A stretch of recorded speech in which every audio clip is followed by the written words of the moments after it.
ইয়া আইয়ুহাল্লাযীনা আমানু কু আনফুসাকুম ওয়া আহলিকুম নারা। ও মুমিন, জাহান্নামের আগুন থেকে নিজেকে বাঁচাও। দ্বিতীয় দায়িত্ব, আহালকে বাঁচাও। আব্বা আম্মা যারা আছেন, জাহান্নামের আগুন থেকে প্রথম আপনারা বাঁচবেন, দ্বিতীয় দায়িত্ব আপনারা আহালকে বাঁচাবেন। মা বাবার আহালকে, সন্তান ও স্বামী, জাহান্নাম থেকে আপনাকে বাঁচাবেন, দ্বিতীয় দায়িত্ব আপনার আহালকে বাঁচাবেন। স্বামীর আহালকে, স্ত্রী ও শিক্ষকেরা, জাহান্নাম থেকে আপনি নিজে বাঁচবেন। এরপরের দায়িত্ব আপনার ছাত্রদেরকেও জাহান্নাম থেকে বাঁচাবেন। ও মসজিদের ইমাম খতিব সাহেবগণ, জাহান্নাম থেকে আপনাকে আগে বাঁচাবেন, মুসল্লিদেরকেও জাহান্নাম থেকে বাঁচানোর চেষ্টা করবেন। ও মেম্বার সাহেব, ওয়ার্ডের মানুষগুলোকে আপনিও জাহান্নাম থেকে বাঁচবেন, তাদেরকেও বাঁচাবেন। চেয়ারম্যান সাহেব, আপনিও বাঁচেন, ইউনিয়নের মানুষগুলোকেও বাঁচাবেন। ও আল্লাহর বান্দারা, জাহান্নাম থেকে একা বাঁচতে হবে না, আহালকে বাঁচাইতে হবে। ও মা বাবারা, জাহান্নাম থেকে আপনাকেও বাঁচাবেন, আপনার আহাল সন্তানরেও বাঁচাবেন। না হয় সন্তানের অপরাধের কারণে কিয়ামতের ময়দানে মা বাবার হাতে হ্যান্ডকাপ লেগে যাবে। জাহান্নামের আগুন থেকে কেন বাঁচাবেন? এর কারণ ওয়াকুদুহান নাসু ওয়াল হিজারা। আল্লাহ বলেন, জাহান্নামের আগুনের ইন্ধন হবে মানুষ আর পাথর। দুনিয়ার আগুন জ্বালাইতে নরম জিনিস লাগে, খেরকুটা, কেরোসিন।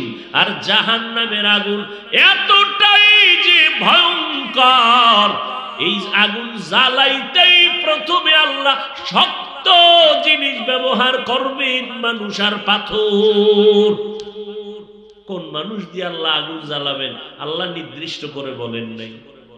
এই ময়দানেও আল্লাহ মাফ করুন, সেই জাহান্নামী থাকতে পারে। কারণ নবী বলে গেছেন, বনি ইসরাইলের দল ৭২, আমি মুহাম্মদের উম্মতের কাতার হবে ৭৩ হবে। কুল্লুহুম ফিন্নার ইল্লা মিল্লাতান ওয়াহিদা।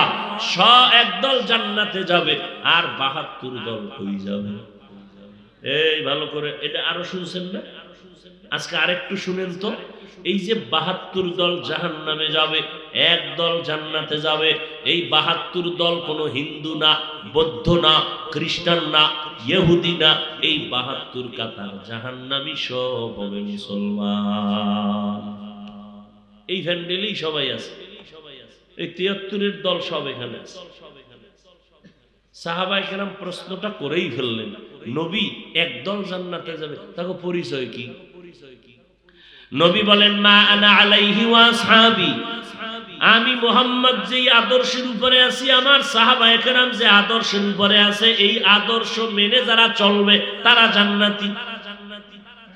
অতএব ভালো করে শুনো, বর্তমান দুনিয়াতে যারা সাহাবায়ে কেরামের বিরুদ্ধে আঙ্গুল দিয়া লেখে, জবান দিয়া ইশারা ইঙ্গিতে বলবে, এরা মুসলমান হইলেও ৭২ দল জাহান্নামীদের অন্তর্ভুক্ত। সাহাবায়ে কেরামদের বিরুদ্ধে বলনেওয়ালা কেউ আসেনি? আছে। মানে এক মুফতি সাহেব কয়, ওমরে ফারুক সাহাবী ভণ্ড। আরো আস্তে করে বলেন। নবীজি হাদিস শুনাইতেছেন, সাহাবায়ে কেরামদের মধ্য থেকে কেউ প্রশ্ন করলেন, ইয়া রাসূলুল্লাহ, কে কার উপরে দায়িত্বশীল? রহমতের নবী বললেন, যার অধীনে যারা বসবাস করে, অধীনস্থদের মালিক, গার্ডিয়ান হলো দায়িত্বশীল। যেমন সন্তান মা বাবার অধীন, সন্তানের জন্য মা বাবা দায়িত্বশীল। স্ত্রী স্বামীর অধীন, স্বামীর জন্য স্ত্রীর জন্য স্বামী দায়িত্বশীল। সব ছাত্র ছাত্রীরা শিক্ষক শিক্ষিকাদের অধীন, সব শিক্ষক শিক্ষিকা ছাত্র ছাত্রীর দায়িত্বশীল, ডিস্টার্ব করো কেন, যাও। দায়িত্বশীল সমস্ত মসজিদের মুসল্লিয়ানে কেরাম, ইমাম ও খতিবের অধীন সমস্ত মুসল্লিদের দায়িত্বশীল ইমাম ও খতিব, এলাকার এক ওয়ার্ডের মেম্বার, ওয়ার্ডের দায়িত্বশীল, ইউনিয়নের চেয়ারম্যান, ইউনিয়নবাসীর জন্য দায়িত্বশীল, দেশবাসীর জন্য সরকার দায়িত্বশীল, গোটা উম্মতের জন্য উলামায়ে আহলে হক দায়িত্বশীল। আল্লাহ বলেন, এই মুমিন, জাহান্নাম থেকে নিজেকে বাঁচাও, তোমার আহালকে বাঁচাও। আর একজন সাহাবী প্রশ্ন করলেন, হে আল্লাহর রাসূল, আমার অধীনেও কেউ নাই, আমিও কারো অধীনে নাই, আমার দায়িত্ব কি? নবীজি বলেন, আপনি আপনার অঙ্গ প্রত্যঙ্গের দায়িত্বশীল। খুব খেয়াল করেন, কিয়ামতের ময়দানে আল্লাহ অঙ্গ প্রত্যঙ্গের হিসাব নিবেন। দুটো হাত আল্লাহ দিয়েছেন, অনর্থক দেন নাই। দুটো পা আল্লাহ দান করেছেন, অনর্থক দেন নাই। দুটো চোখ আল্লাহ দান করেছেন, অনর্থক দেন নাই। আল্লাহ তাআলা দেখায় দিতেছেন, জমিনে এক হাতওয়ালাও তো চলে ফিরে খাইতেছে, এক পাওয়ালাও তো চলে ফিরে খায়। একটা চক্ষু নাই আর এক চক্ষু দিয়া চলে ফিরে খায়। এই গোলাম, আমি কত দয়া করছি। এখানে কি সমস্যা? আপনাদের লোক নাই এখানে?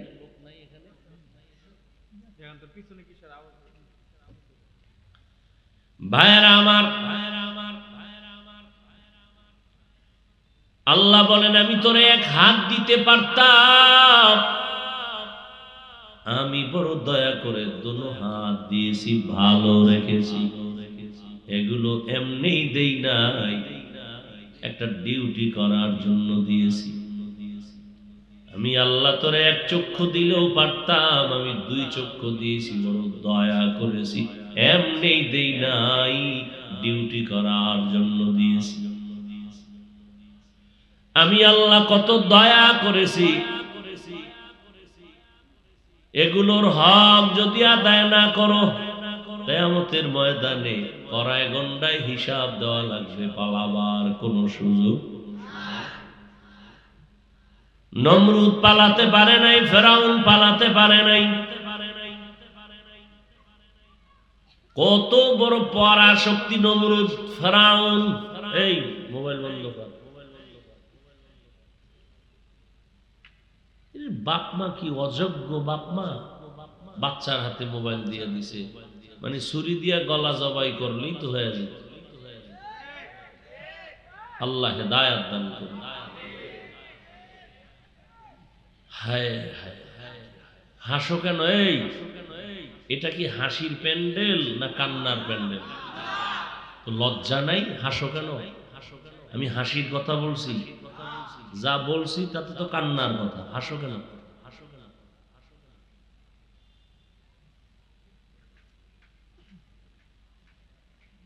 এই প্যান্ডেল তওবার প্যান্ডেল। যতক্ষণে প্যান্ডেল চলবে, মজলিস চলবে, অনবরত আল্লাহর রহমত অবতীর্ণ হবে। এই প্যান্ডেলটার দাম কত বুঝো না তো? নিজেরই চিনো না তো এ নিয়ে গবেষণা কেমনে করো? নিজে যে একটা মানুষ, এইটাই ভুলে গেছে। এই প্যান্ডেল এত দামি এক প্যান্ডেল, দুনিয়ার কোন টাকাওয়ালা যদি এত মানুষ এই শীতের মধ্যে বসায় রাখতে চাইতেন রাত্র 12টা-1টা পর্যন্ত, তাহলে তার কতটা পেরেশানি মাথায় নিতে হতো এই মানুষগুলো আসার জন্য, যাওয়ার জন্য ফ্রি গাড়ি দেওয়া লাগতো। চিল্লাবা না, কথা বলবা ভদ্রতার মতো। রাত্র অনেক বেশি, এটা একটা দামি প্যান্ডেল। প্রত্যেকটা কাজের একটা আদব আছে, সৌন্দর্য আছে। চিল্লা চিল্লির কোনো ওয়াজ নেই, চিল্লা চিল্লির মার না। চিল্লাইতে হলে ময়দানে যাবা, যখন আলেমরা ডাকবে বেঈমানের বিরুদ্ধে, নাস্তিকদের বিরুদ্ধে, সেখানে চিৎকার দিবে। এখানে চিল্লানো কেন? এখানে কথা বুঝতে হবে, আর বুঝা এটা আমল করতে হবে। বুঝতে হলে ঠান্ডা মাথায় বুঝতে হয়, পাগলামি করলে হয় না। কি কথা বলতেছিলাম?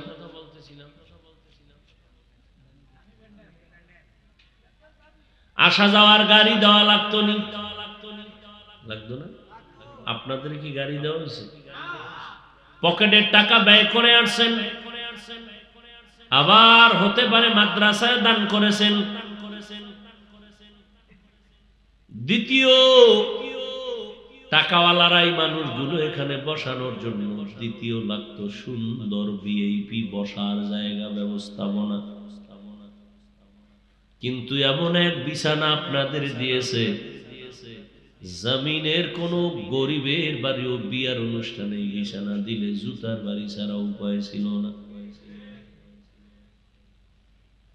কিন্তু এখানে যে আপনাদের এই নরমাল বিছানা দিল, একজনের অন্তরেও তো বিন্দু কষ্ট নাই।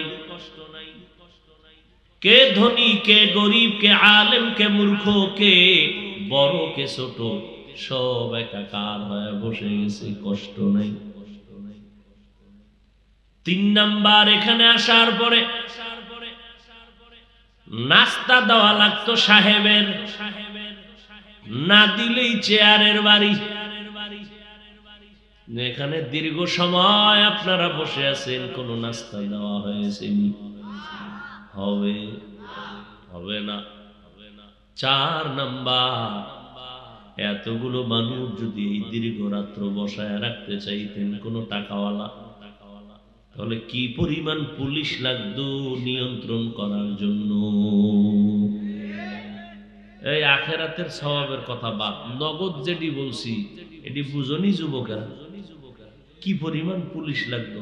আল্লাহ বিবেক কুত্তা শুয়ারের দেয় নাই, আল্লাহ মানুষকে দিছে। বাপ, জীবনটা তো একেবারে নষ্ট করে ফেলেছে। এক বিন্দু ভালো কিচ্ছু নাই, শরীরটাও নষ্ট করছো, চরিত্রও নষ্ট করছো। মানুষ শুধু সুরাতে, আসলে ভেতরটা অমানুষে ভরা।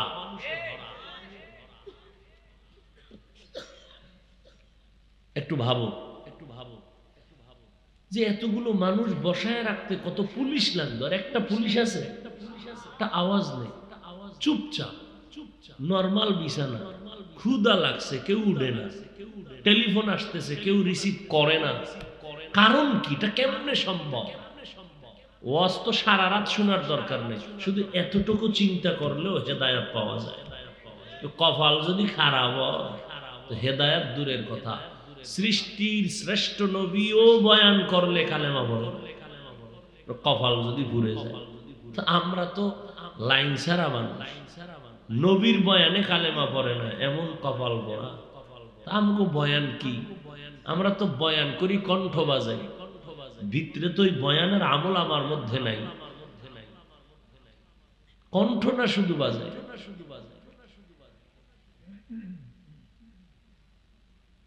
মানুষের আল্লাহ পাক চিন্তা করার মেধা দিয়েছেন। তুমি যে মানুষ, একটু চিন্তা করো, তোমার মতো মানুষ এই জমিনে চিন্তা করে করে করে করে করে করে রকেট আবিষ্কার করেছে, চিন্তা ছাড়া করতে পারে নাই। ওরা কারা? তোমাদের থেকে তাদের হাত একটা বেশি, তোমাদের তুলনায় তাদের মাথা 10 কেজি ওজন বেশি। তোমাদের মতোই তারা গবেষণা করতে করতে করতে করতে তারা প্লেন আবিষ্কার করলো, হেলিকপ্টার আবিষ্কার করলো, স্যাটেলাইট আবিষ্কার করলো। তুমি কি করেছো? চিন্তাই তোমার নাই। তুমি কি করছো জানো? তোমার এই 25 বছর 30 বছরে আকাম করতে করতে করতে করতে মা বাবার বরদোয়া কামাই করেছো।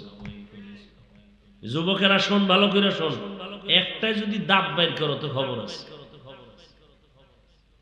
এক একটা সেকেন্ডের অনেক মূল্য।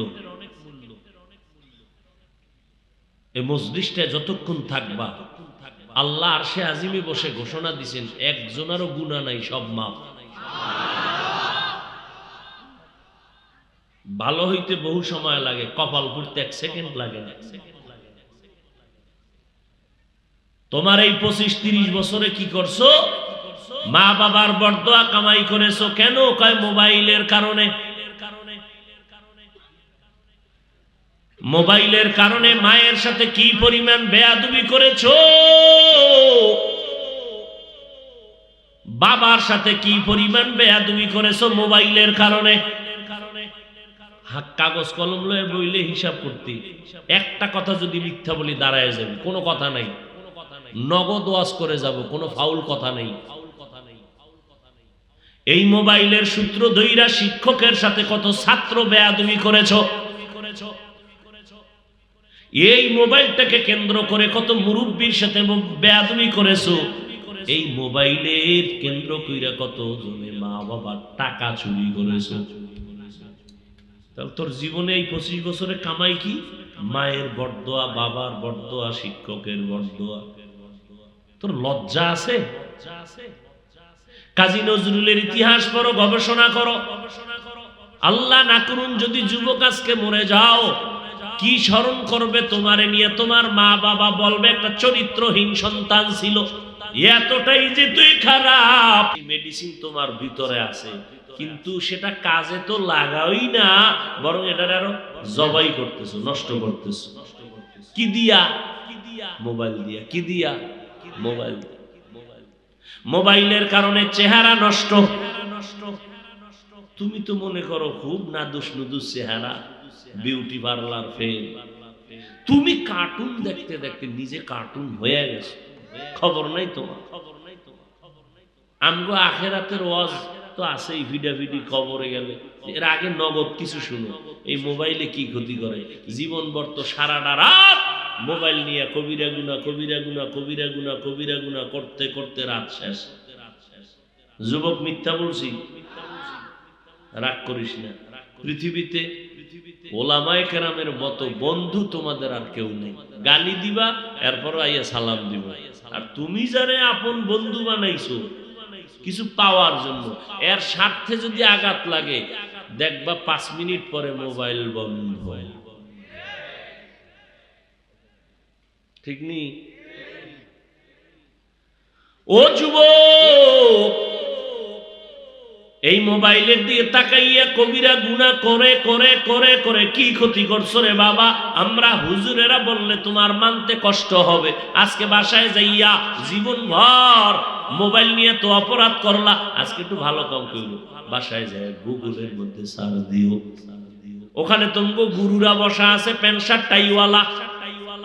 ওরা কইলো তো মানবা, আমরা হুজুর গোটা একটু মানতে চিন্তা করবা, কি করবো? ওখানে সব গুরু প্যান্ট শার্ট টাইওয়ালা গবেষক বলে দিছে ভালো করে, হুজুর এই অ্যান্ড্রয়েড মোবাইলের দ্বারা চোখের পাওয়ার থাকে না, কানের পার্স নষ্ট, তোমার হার্ট দুর্বল, তোমার কিডনি দুর্বল, মাথা ব্যথা বেশি, বুকে ব্যথা বেশি, তোমার ব্রেন নষ্ট হয়ে যাচ্ছে। ও যুবক, কত যুবক তাজা তাজা প্রাণওয়ালারা অর্ধুলাঙ্গ হইয়া রাস্তায় পাগলের মতো ঘুরে। কেন? কয় মোবাইলের কারণে। যুবক শুনছি, আমি ফেসবুক চালাই না, ওই গজবের রাস্তায় নাই। তুমি যেহেতু আসো, অন্তত সত্য কথাটার সাক্ষী দাও। এরকম মোবাইল চালাইতে চালাইতে কিছু কিছু যুবকেরা ল্যাংটা হয়ে রাস্তায় পাগল হয়ে ঘুরে। সত্য নেই? আসতে বললা কেন? আমি মিথ্যা বললে বলো যে মিথ্যা। কি গেমস খেলতে খেলতে যুবক পাগল হয় নাই? তুমিও তো ওই পথের যাত্রী, তুমি কবে পাগল হইবা তারিখটা দাও। তুমিও তো ওই পথের যাত্রী। আল্লাহ আপনি হেদায়াত দান করেন। কষ্ট পাইতেছে যুবকেরা, মা বাবারা খুব আরাম পাইতেছেন না? কত ভিডে যে কপালে আছে আপনাদের। সময় নেই বুঝাবার। সূরা আহজাবে আল্লাহর আয়াত আছে, কিয়ামতের দিন প্রত্যেক সন্তান মা বাবার বিরুদ্ধে মামলা দিবে আল্লাহর আদালত। আল্লাহ মা বাবাদেরকেও মাফ করে দেন। ইয়া আইয়ুহাল্লাযীনা আমানু কু আনফুসাকুম ওয়া আহলিকুম নারা, ও মুমিন জাহান্নামের আগুন থেকে নিজেকে বাঁচাও। দ্বিতীয় দায়িত্ব আহালকে বাঁচাও।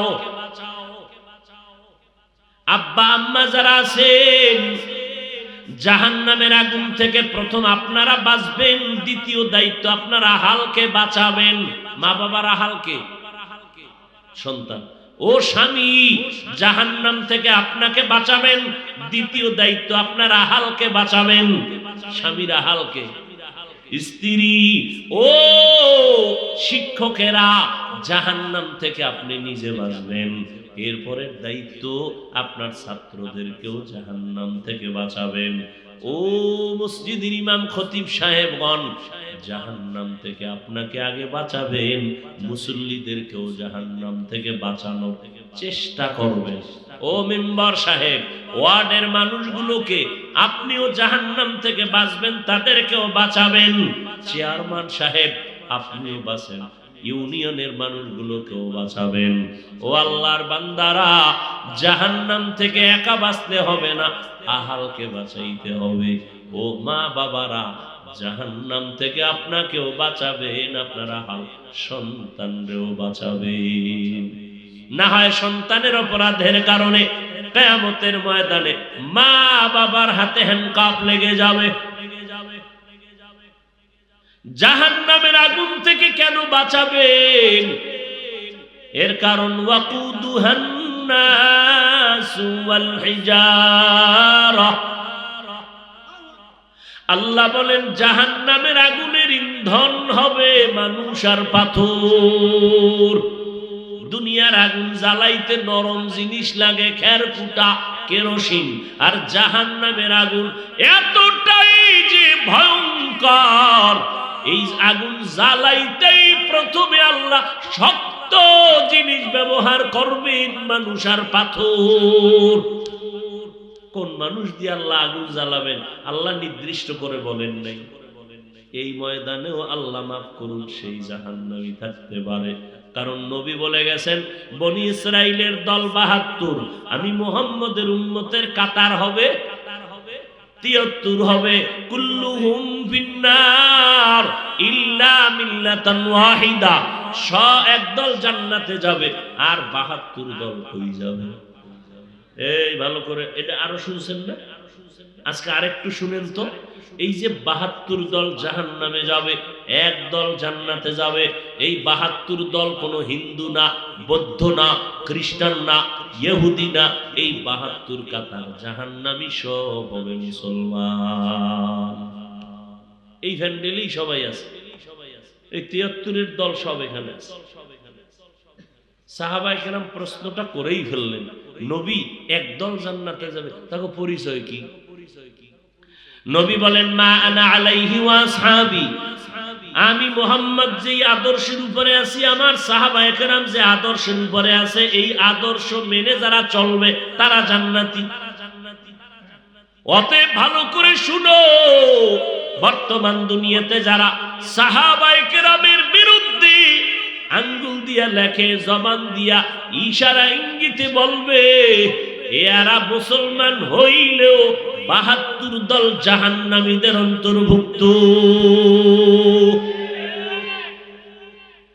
সাহাবায়ে কেরামদের বিরুদ্ধে বলনেওয়ালা কেউ আসেনি? আছে। মানে এক মুফতি সাহেব কয়, ওমরে ফারুক সাহাবী ভণ্ড। আরো আস্তে করে বলেন, জিন্দেগি মে বন্দগি তু করনা হে, জিন্দেগি বে বন্দগি শর্মিন্দা হে, জিন্দেগি বে বন্দগি शर्मिंदा है। दुनिया में हो दुनिया का तलबगार न हो, बाजार से गुजर हो खरीदार ना हो,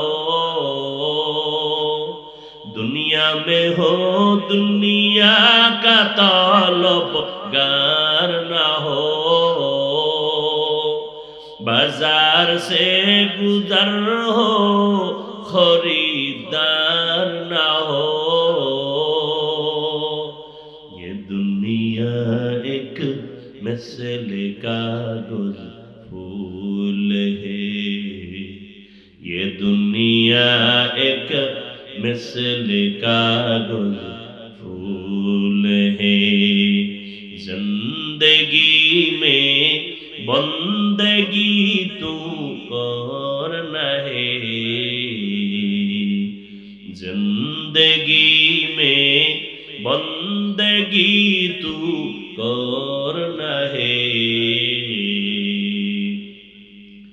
जिंदगी में बंदगी शर्मिंदा है, जिंदगी में बंदगी शर्मिंदा है, जिंदगी में बंदगी कुन बंदगी, बंदगी बे जिंदगी शर्मिंदगी। एरे अल्लाहर गुलाम জীবনের হিসাবটা মিলাও, কয়দিন এই জিন্দেগি চালাবারে বাবা। ও যুবক, মনে মনে ভাবতেছো এখনো মাত্র বয়স অল্প, আরো কত শত শত বছর বাঁচবা না। গাড়ির নিচে তাকাইয়া দেখো লাশ, পানির নিচে লাশ, ঘুমের বিছানায় লাশ, অধিকাংশ লাশ হলো যুবকের লাশ। তাজা তাজা যুবক মরে যাইতেছে। ডাক্তার কয় কোনো রোগ নাই, আত্মীয় কয় রোগ নাই তো মরলো কেন? হঠাৎ পড়লো আর মরলো। কয় কারণ কি? কয় হঠাৎ রোগে ধরছে। হঠাৎ রোগের নাম কি? স্ট্রোক করে মারা গেল। ও যুবক, এতক্ষণ যে তোমার সামনে চিল্লাইতেছি জানো না? কথা বলার থেকে কষ্টের কোনো কাজ জমিনের মধ্যে আর একটাও নাই। তুমি 5 মিনিট যদি মাইকের সামনে দাঁড়াও, বক্তব্য দিতে গিয়ে কয়টা জানি আকার রসিকারে ভুল করো। লেখা নিয়া বসো, 13 বার লেখা দেখা এরপরে কাটা ছিঁড়া করে টাইপ করো। আর আমরা যে তোমাদের সামনে চিল্লাইতেছি একটা কথা মুখস্থ করে আসি নাই। টাইম মতো ঘুমাইতে পারি না, খাইতে পারি না, পেরেশানি মাথায়। এরপরেও যে 2 ঘন্টা বয়ান, অনবরত কথা বলতেছি, কোন কথার পরে কোন কথা আসবে তাও মাথায় নাই। এইভাবে 12টা মাস। এটা কেমনে সম্ভব? একমাত্র আমার মাওলার দয়ার কারণেই সম্ভব। বয়ান করা মারাত্মক কঠিন। মসজিদের মধ্যে যদি তাবলিগ গলা নিয়ে বসি, কোনো টেনশন নাই, 1 লাইনের মানুষ 1 লাইনে চলবে বয়ান, ঠিক নেই। পীর সাহেবের মুরিদদের নিয়ে যদি বসি, টেনশন নাই, 1 লাইনের মানুষ 1 লাইনে বয়ান চলবে। কিন্তু এই প্যান্ডেল বড় কঠিন। এখানে সব লাইনের মানুষ, আওয়ামী লীগ ওয়ালারা, বিএনপি ওয়ালারা, জাসদ বাসদ অসৎ সব এখানে আছে, ঠিক নেই। যারা 5 কুল্লিটা দেখলেই কাফের কয়, হেও আছে, আছে না? এতগুলো মানুষের হৃদয়টারে ঠিক রেখে বয়ান করা কতই যে কঠিন। আমার মাওলা যদি দয়া না করে সম্ভব না।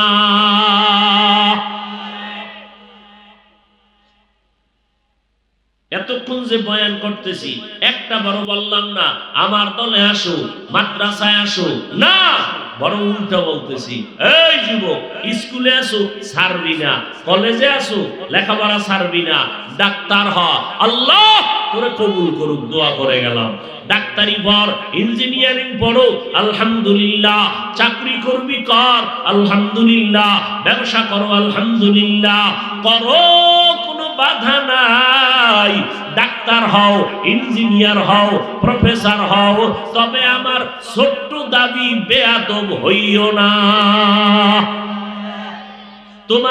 তোমার আচরণে মা বাপ যেন কষ্ট না পায়, আলেম কষ্ট যেন না পায়, মুরব্বীরা যেন তোমার কথায় কষ্ট না পায়, সবাই যেন তোমার ব্যবহারে দোয়া করে। কি তোমার মধ্যে সেই চরিত্র নাই? আছে। পারো না কেন? চেষ্টা করো। নিজের ধন্য বানাইয়া নাও। একটা লোহা এখানে ফালায় রাখছে, যত্নে রাখছে তো চকচক করে, যত্ন নেয় নাই জং দইরা কালো হয়ে যায়, ঠিক না?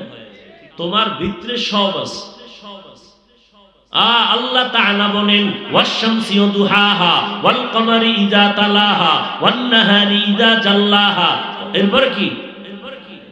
ওয়াল লাইলি ইযা ইয়াগশাহা ওয়াস সামাই ওয়া মা বানাহা ওয়াল আরদি ওয়া মা তাহাহা ওয়া নাফসিন ওয়া মা সাওয়াহা ফাআলহামাহা ফুজুরাহা ওয়া তাকওয়াহা। আল্লাহ তাআলা অনেকগুলো কসম করে বলেছেন, আল্লাহ তোমার এমন একটা রাডার ভেতরে দান করেছেন, একটা চুম্বক। তুমি এটা দিয়ে ভালোর লাইনেও যদি আকর্ষণ তৈরি করো সম্ভব, খারাপের লাইনেও যদি আকর্ষণ তৈরি করো সম্ভব। ও বান্দা, তোমার অন্তরের মধ্যে দুই দিক কিন্তু দৌড়াদৌড়ি করে। নেক আমল করবা তাও সম্ভব, গুনাহ করবা তাও তোমার দ্বারা সম্ভব। বান্দা, তুমি ওই লাইনটা ছেড়ে দাও, নেক আমল নিয়ে তৈরি হয়ে যাও। স্কুলে পড়ো, বাধা নাই, তবে সিস্টেম পাল্টায়া দাও। বাম হাতে খাইতা, এখন থেকে ডান হাতে পান করবা। আল্লাহ খুশি হবেন, নবী খুশি হবেন। সিস্টেম পাল্টায়া দাও। বাসায় গিয়ে ফ্রেশ হবা, আমরাও গিয়ে ফ্রেশ হব। তুমি হাত ধুইবা, মুখ ধুইবা, পাও ধুইবা, আমিও তাই করব। তোমার দোয়া হবে ফ্রেশ, আর আমার দোয়া হবে ওযু। একই সিস্টেম, ঠিক না? নিয়তটারে পাল্টায় দাও। স্কুলে পড়ো, পড়ো। কেউ বুদ্ধি দিল মাদ্রাসায় আসবে, হুজুর হওয়ার দরকার নেই। যেই পরিমাণ হুজুর বাড়ছে দেশে, বন্ড হুজুরের কারণে আহলে হক হুজুর পাওয়া খুঁজা বড় কষ্ট। বাংলাদেশে এই পরিমাণ মাদ্রাসা, একটা মাদ্রাসাও ছাত্র ছাড়া নাই, অভাব নাই। দলে দলে আসতেছে, মৌমাছির মতো ছাত্র আসতেছে।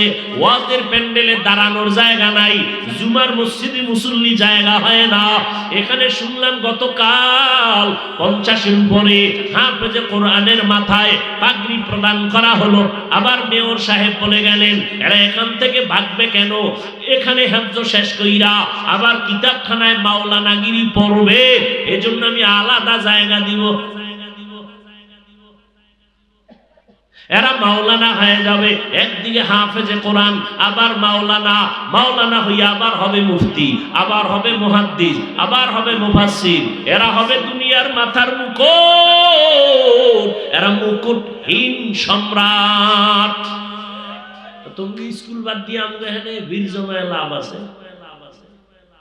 তুমি ওখানে পড়ে ডাক্তার হও, ইঞ্জিনিয়ার হও, প্রফেসর হও, তবে কি হইও না?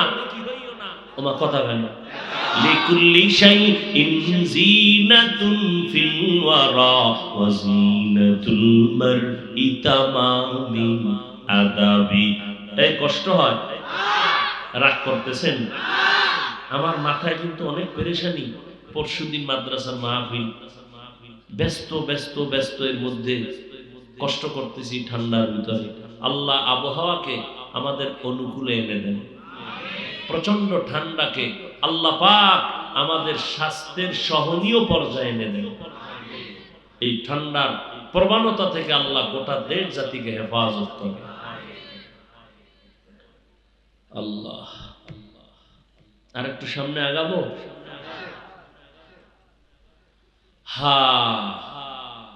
ডাক্তার হও, কি হইও না? ডাক্তার হও, বেয়াদব হইও না। হইলে ডাক্তার হইয়াও কপাল পুড়বে। তাসলিমার মতো যেখানে যাবি জুতা খাবি। তো ডাক্তার হইয়াও শান্তি নেই কেন? বড় কঠিন কথা। জিন্দেগি তোমার কত সুন্দর, আল্লাহর কসম তুমি ওই লাইনে থাইকা সর্বোচ্চ সম্মানের চেয়ারে বসবা, তুমি মানুষের পায়ের তলে মাথা দাও কেন? তুমি এমন গুণ অর্জন করো গোটা দুনিয়াবাসী তোমার মাথায় নিয়ে নাচবে। এই আমগো দেশের ডাক্তার আন্তর্জাতিক মানের সম্মানিত আছে না নাই? তোমার মধ্যে সমস্যাটা কি? কি অভাব কি? নিজের ভালো তো রাস্তার পাগলও বুঝে। তুমি কি রাস্তার ল্যাংটা পাগল থেকেও খারাপ?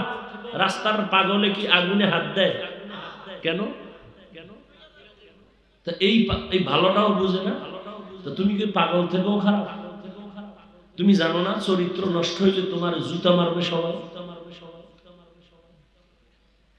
জীবনটাকে গড়াইয়া নিও, মা বাবার দোয়া নাও, আলেমদের পরামর্শ নাও, মুরব্বীদের দোয়া নিয়ে চলো, নবীর তরিকায় চলো।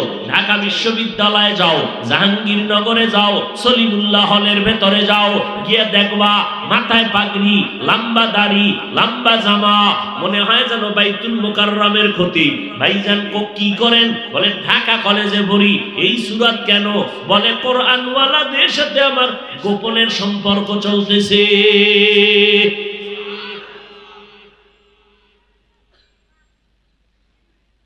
ও আল্লাহর বান্দারা, সম্মান আল্লাহ দিছেন, তুমি তো জন্মলগ্ন থেকেই মানুষ হিসাবে শ্রেষ্ঠ, আবার তোমার দাম কত? তুমি আখিরি নবীর উম্মত। একটা ভাবছো একদিনও? কোনো ভাবাই তো নাই। সারা দিন রাত্র মোবাইল মোবাইল মোবাইল। কার চরিত্র রূপে আগুন জ্বালাবে এই ফিকির, কারে মারবে, কারে ধরবে, কারে খাবে। মা ডাক দিলে মেজাজ গরম, বাপ ডাক দিলে মেজাজ গরম, শিক্ষক ডাক দিলে মেজাজ গরম। এইভাবে চলতে চলতে 25 বছর শেষ। ও যুবক, মা বাবার বরদোয়া, খোদার কসম জীবনে সফলতা আসবে না, শিক্ষকের বরদোয়া সফলতা আসবে না। সর্বোচ্চ সম্মানের জিন্দেগি যদি চাও, সম্মান নিয়ে বাঁচবা, সম্মান নিয়েই মরবা, তাহলে তোমার দুইটা পুঁজি লাগবে। জোরে বলো, কয় পুঁজি? এই দুইটা পুঁজি যদি না থাকে, তুমি ডাক্তার হও, ইঞ্জিনিয়ার হও, তোমার কপালে আর শান্তি নেই। একটা পুঁজির নাম হলো সুস্থতা। কি? তোমার বাড়ি আছে, 5 তলা বিল্ডিং আছে, গাড়ি আছে, ডাইনিং টেবিলে হরিণের গোশত, উটের গোশত, গরুর গোশত, দুম্বার গোশত, 13 রকমের নদীর মাছ তাজা। ডাক্তার কয় খাবি না, খাইলেই মরবি, তুই অসুস্থ। আছে বাড়ি গাড়ির দাম। তুমি যদি ব্যবসা করো, 7 দিন যদি দোকানে না যাও, কিও বস আইয়ে না কেন? অসুস্থ। কর্মচারী টাকা গোল কইরা পট্টি বাইদা সব দোকান শেষ। তুমি যদি শিক্ষক হও, 1 সপ্তাহ ক্লাস না করলে প্রিন্সিপাল কইবে আসে না কেন? অসুস্থ। এই আরে বিদায়ের ফিকির করো। সুস্থতা জীবনের অমূল্য ধন। 2 নাম্বার পুঁজির নাম হলো সুন্দর চরিত্র, আখলাকে হাসানা। পরীক্ষায় নাম্বার 1। কেমন 1? পুরা বাংলাদেশে 1। চরিত্র খারাপ, যেখানে যাবি জুতা খাবি। এই জন্য 2 পুঁজি ধরে রাখতে হবে। 1 নম্বরে সুস্থতা, 2 নম্বরে সৎ চরিত্র, আখলাকে হাসানা।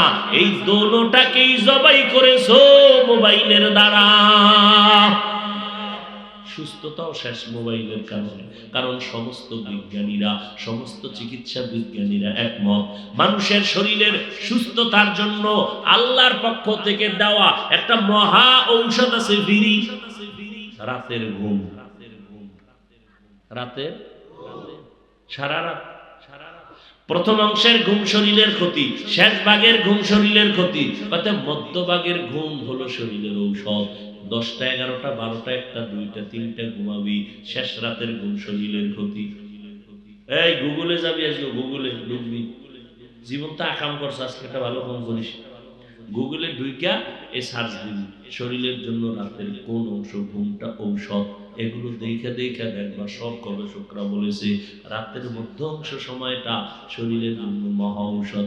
দেখো না, একটা কঠিন অসুস্থ রোগী ঘুমাইয়া কয় আমি সুস্থ, আর একটা সুস্থ রোগী ঘুমের তুইটা কয় জ্বর। ঠিক নেই? ঘুমের মাধ্যমে মানুষ সুস্থ অসুস্থ হয়ে যায়। হসপিটালে গেলে খালি ঔষধ দেয়, ঘুমা ঘুমা ঘুমা ঘুমা, ঘুমাইতে ঘুমাইতে ঘুমাইতে ঘুমাইতে সুস্থ। ঠিক নেই? এরে আল্লাহর গোলাম, ওই রাতের ঘুম তোমার জন্য ঔষধ।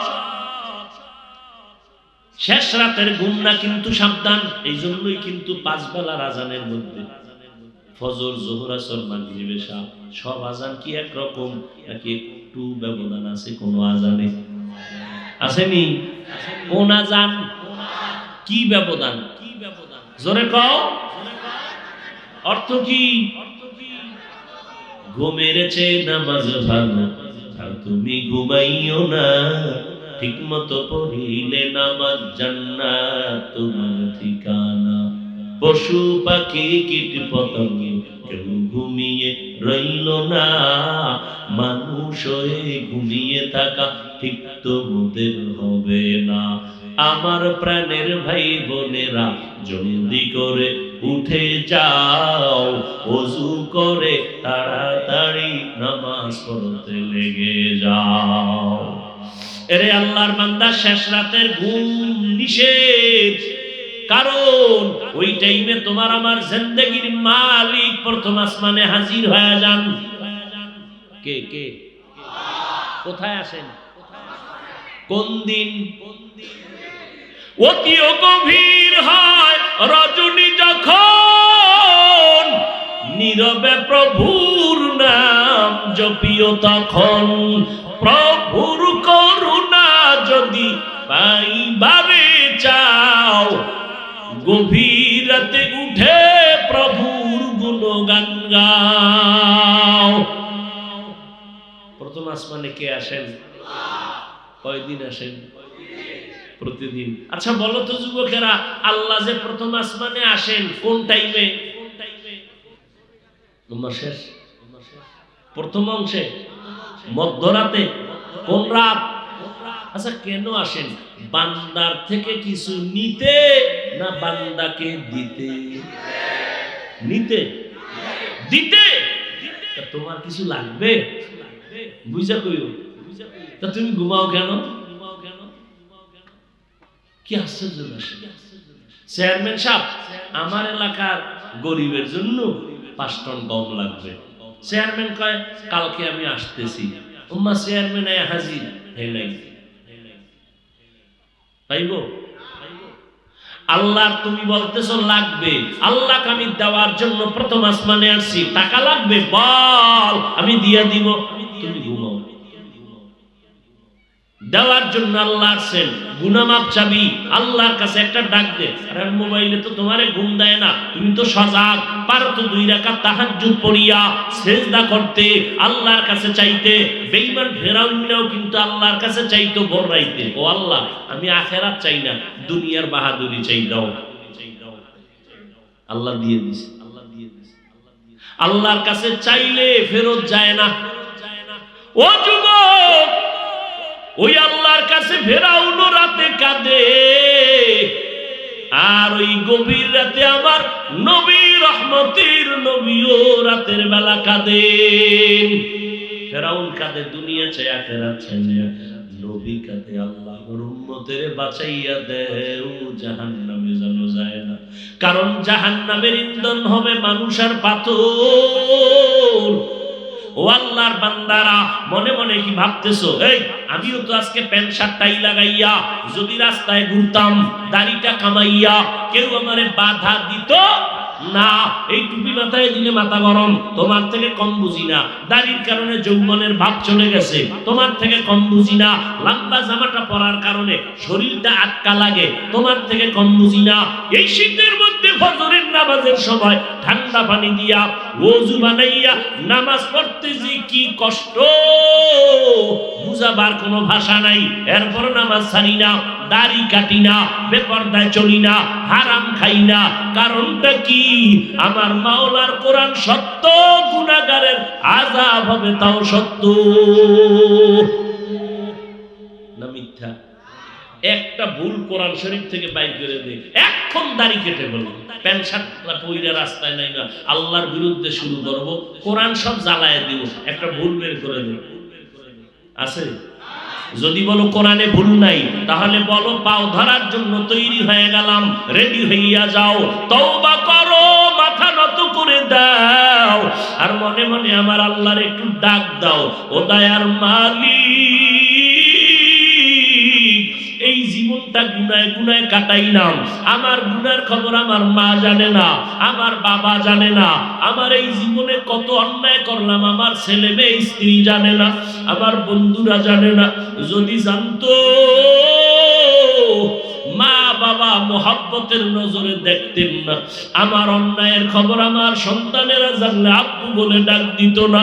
আল্লাহ কয়, ওরে গোলাম, কোন দিন কোন জায়গায় কি অন্যায় করছো, হাতের দ্বারা কি অপরাধ করছো কেউ জানে না, আমি কিন্তু দেখছি। তুই জিহ্বা দ্বারা কি অন্যায় করছো কেউ দেখে না, আমি দেখেছি। চোখের দ্বারা কি অপরাধ করেছো কেউ দেখে না, আমি দেখেছি। আমি আল্লাহ দেখার পর ইচ্ছা করলে তোরে শাস্তি দিতে পারতাম, আমি আল্লাহ তোর জিহ্বা নষ্ট করে দিতে পারতাম, আমি আল্লাহ তোর হাতটা বাঁকা করে দিতে পারতাম। ও যুবক, কত সুস্থ যুবক, চোখের পাওয়ার আছে, হঠাৎ অসুস্থ, বিছনায় পড়ে গেছে, কিছুদিন পরে চোখের পাওয়ার নষ্ট হয়ে গেছে, এরকম হয় না? আজকে তুই যে চক্ষু দিয়া রাতের বেলা মোবাইলে গুনাহ তাকাইয়া দেখো, আমার মাওলা যদি তোরে অন্ধ বানাইয়া দেয়, কেমনে গুনাহ দেখবি? আল্লাহর কাছে মনে মনে বল, শুনাইয়া বলা লাগবে না, আল্লাহকে বলতে থাকো, আল্লাহ জীবনে তো কম নামাজ ছাড়লাম না, জীবনে তো দাড়ি কম কাটলাম না, জীবনে তো মা বাবার সাথে বেয়াদবি কম করি নাই, জীবনে তো বড়দের সাথে অন্যায় কম করলাম না, জীবনে কত মানুষের ইজ্জত নষ্ট করেছি। ও আল্লাহ, আজকে থেকে তওবার নিয়ত করতে চাই, মরিয়াও তো একদিন যাব, তবে গুনাহগার হইয়া কবরে যাব না। আজকে ঘরে গিয়া ঘুমাইতে গেলে মশার কারণে মশারি টানায় ঘুমাই, একটা মশার কামড় সইতে পারি না। আজকে সূর্যের গরম সইতে পারি না, ফ্যানের বাতাস লাগায় ঘুমানো লাগে। আর গুনাহগার হইয়া যদি কবরে যাও, ওই কবরে তো পোকামাকড় আসবে, মশারি কই ভাবি? ওই কবরে জাহান্নামের আগুন, বল ওই কবরে ফ্যানের বাতাস কই পাওয়া?